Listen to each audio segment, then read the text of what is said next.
Chemise estampillée, l'image du héros Étienne Tshisekedi, pantalon noir, coiffé d'un képi blanc.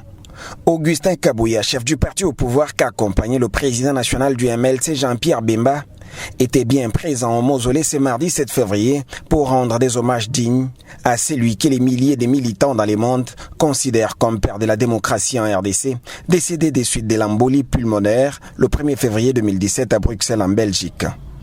Loin d'être un protocole superficiel ou une manière facile de meubler le temps d'une mémoire, ce moment a fait savoir le professeur Bruno Mitteo, chef de la maison civile du chef de l'État, est tout un acte de foi qui rejoint le docteur Étienne Tshisekedi Wamulumba dans sa spiritualité du fervent chrétien catholique. Bruno Mitteo ne va pas finir son allocution sans dire merci à l'UDPS, avec en première ligne Moana Bouté pour sa coopération mutuelle autour de cette manifestation ô combien importante.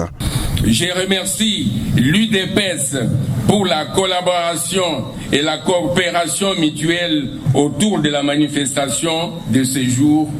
Pour sa part, l'officiant de la messe d'action de grâce a rappelé les combats pour l'instauration de l'état de droit, combat mené avec bravoure par le Sphinx, tout en insistant que ceci sera enseigné de génération en génération.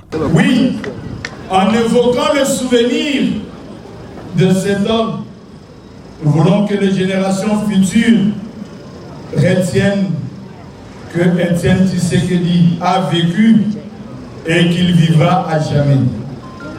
Sa renommée, son idéologie et son nom sont transmis de génération en génération, tel un héritage sacré et une sainte tradition.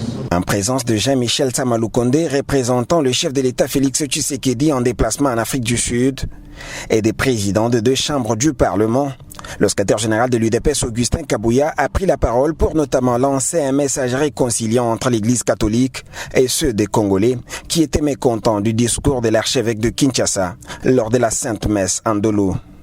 Je tiens aussi à remercier les autorités de l'Église catholique. Et je profite de l'occasion pour exhorter les uns et les autres de tourner la page de l'incident malheureux que nous avons connu il y a quelques jours. Ça ne sert à rien de s'en prendre aux hommes de Dieu. Une adresse du chef du parti au pouvoir qui lui vaudra l'admiration de plusieurs membres de sa famille politique. Je crois que c'est ça la grandeur. Même Tshisekedi ne pouvait que se comporter ainsi. Parce que si nous parcourons la vie de l'homme, vous allez comprendre que le pardon était toujours son partage. Moi, personnellement, j'ai compris que c'est un discours d'un responsable. Mais ce qu'il faut retenir, l'Église doit rester l'Église et la politique reste la politique. On sent qu'il veut que tout le monde se mette ensemble et conjugue les efforts pour la réélection du chef de l'État. Eh bien, c'est quelque chose à encourager et à féliciter. Il n'y a pas eu avant lui. Je ne suis pas étonné parce que vous savez que le secrétaire général Augustin Kabouya aujourd'hui, c'est l'homme de tous les enjeux. C'est un discours réconciliant effectivement avec tout ce qui s'est passé. Il y a 3 jours, il a appelé aux combattants de faire ce que nous appelons à Lingala, Botianase, quelles que soient les flèches qui ont été envoyées.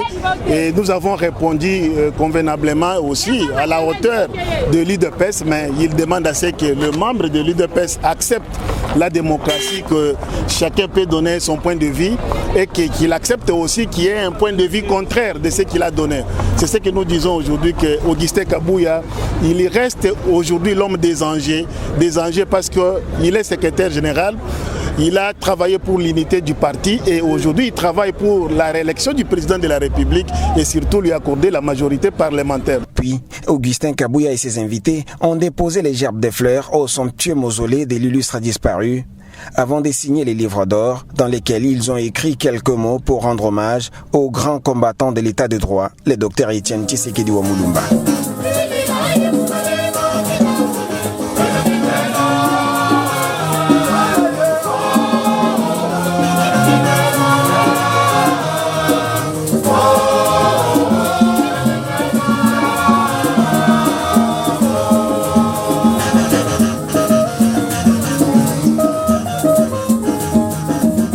Initialement prévu pour le 1er février, La commémoration du 6e anniversaire du décès de Étienne Tshisekedi a été reportée pour raison de la visite officielle du souverain pontife à Kinshasa du 31 janvier au 3 février 2023. Toutefois, le bain de foule n'a pas quitté les patrons de l'administration du parti au pouvoir jusqu'au moment où il a quitté les mausolées.